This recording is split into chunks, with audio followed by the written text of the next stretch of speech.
Hey you guys, welcome back to the channel. So today I'm going to be talking about what you should look for when you buy a Powerstroke, and just some of the things me and Devin looked at. And I've already got the hood popped, so we can go ahead and talk about the first thing, and that is the engine. So the first thing we always look for is just to make sure that it's clean and it's not like super dirty, that somebody's somewhat taking care of it. This one I'd say is fairly clean for the truck's age. This is a 06. So you want to make sure it's clean, like there's not a lot of dirt on it, which that's not too big of a deal, but you want to make sure you don't see any oil or any coolant leaking anywhere that it shouldn't be. And it's always good to make sure you don't see anything missing. So what I did when we went and looked is I took a picture offline, and you can use this one to like what you should see when you pop the hood of a 6.0 Powerstroke to make sure nothing's missing. One of the ones we went and looked at was missing this whole pipe right here for the turbo, and he was like, "Oh, nothing's wrong with it," and like just right off the bat, it was crazy. But so that's the number one thing we always look at, is to see what's under the hood, make sure everything's there. And it's very important when you go and look at a diesel to tell that person before you go that you want that truck to be cold, because it is easy to hide a problem with a diesel if the truck is already warm. Like, so if it's having problems starting and they use like starter fluid or something to start it, it's going to start while it's warm after that. But if it's cold, that's when you're going to see your underlying problems, whether it might have bad batteries, a bad starter, or injectors might be bad, something like that. So always ask them, hey, make sure the truck is cold before I come up there. Like, if they're like, "Oh, well, it's my daily driver, blah, blah, blah, blah," well, be like, let's meet at a time later than when you would get off work so the truck has time to cool off. And if you get there and the truck's hot, they're probably trying to hide something, but it's always good just to touch the coolant hoses right here and be like, okay, that's a little too warm, so you would know. Alright, let me shut the hood and we'll move on to the next thing. Alright, so the next thing you want to look at is the body lines on the truck.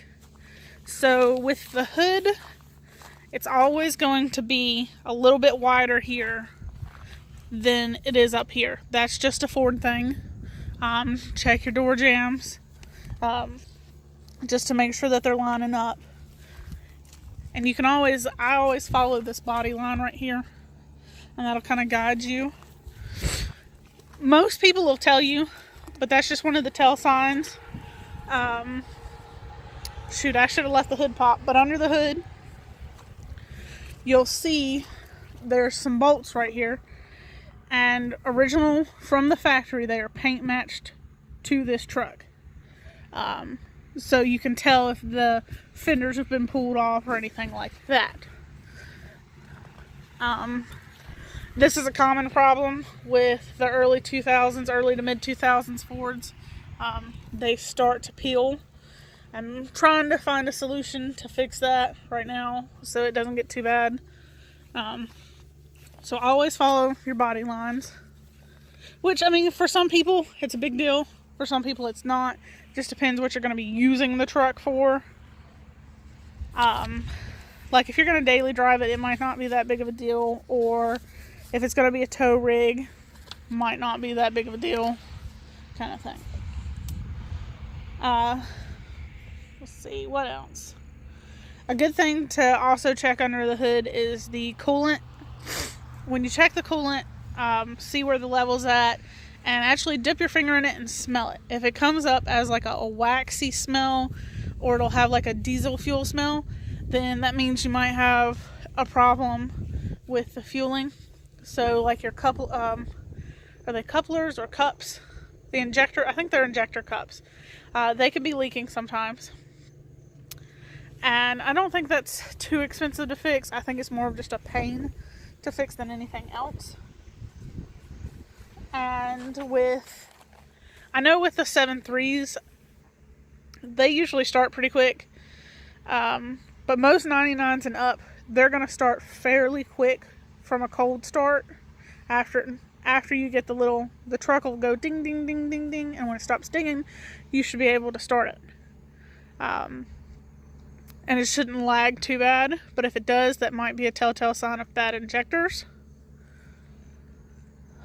And with any truck, you want to get under the truck, check for any leaks that the truck might be having, check for rust, any frame damage, because you can see the frame should be perfectly straight. If you see little wrinkles or bends, you might have a big problem. But again, all of that depends on what you're using the truck for, and what you're like. If you're going to use it as a farm truck, you're never probably going to put it on the road. You might not care about rust or frame damage.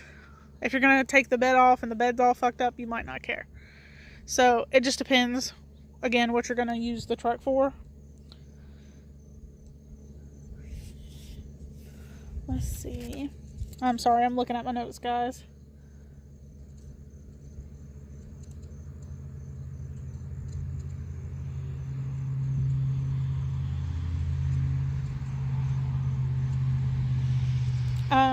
So I'm just going to go back to the body lines real quick.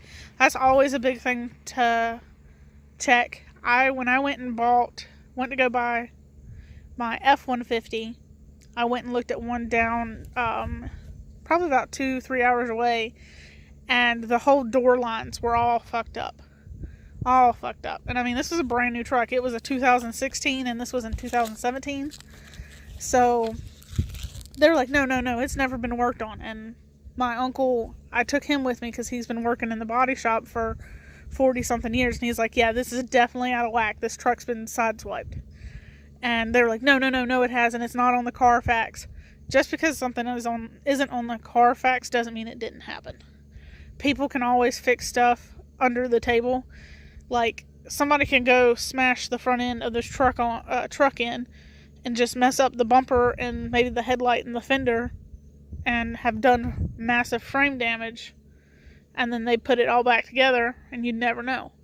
So it's always good to look. Most people will tell you, if they're honest people, they'll tell you. Sometimes they just don't know. Like the guy I bought it from, he knew what he knew about the truck. I trusted him. I looked under it and we made sure everything was okay. That's one thing. Like if you're buying it from a dealer, sometimes they don't always know. That's why it's always good to look at it, and it's always good to not jump on it the first time you see it. Because with that other truck, when I first looked at it, I didn't notice it. Then when I went back, I noticed it. And then when I went back again and took my uncle, noticed it even more. So it's just one of those things. Always double check everything. It's always good to have an extra set of eyes, and it never hurts to ask too many questions. Alright? If you guys have any more questions or anything else you'd like to know, please feel free to leave us a comment below. Thank you for taking the time to view this video. Don't forget to like and subscribe if you haven't already. Stay fancy.